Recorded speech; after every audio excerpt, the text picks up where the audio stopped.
Even though you could work on the same type of watch day in and day out, every repair is absolutely different, and every watch is absolutely different. Personally, I have no concept of time.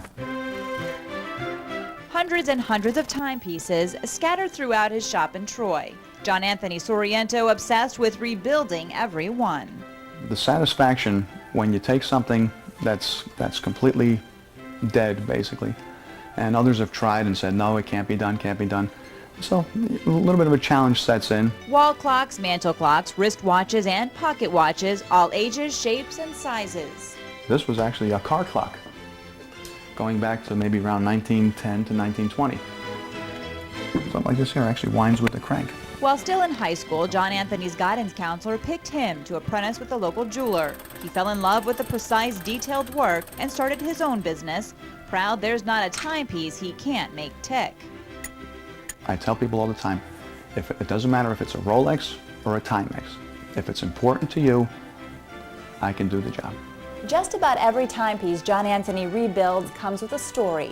This beautiful piece belongs to an 88-year-old woman, one of the only treasures she and her husband were able to save when they made it out of a concentration camp in Poland. Realizing the sentimental value is often worth more than the fiscal, Soriento treats each and every piece like it's his own. What was instilled in me was the sense of, if you're going to do a job, do it right.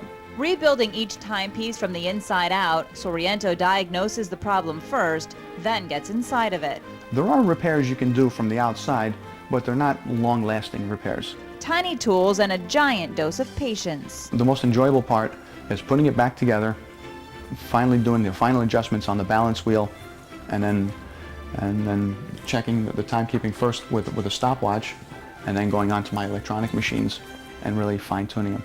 When Soriento is finished, the clock works better than ever. If it's a better watch, a jeweled watch, it'll just run for a longer period of time more accurately. Holding time in his hands, realizing he wouldn't have it any other way. A small fact about watchmakers and clockmakers, about 95% of them, their lives end right here. A life Soriento has fallen in love with, a life that keeps him ticking. In Troy, Carrie Rollins, Fox 23 News.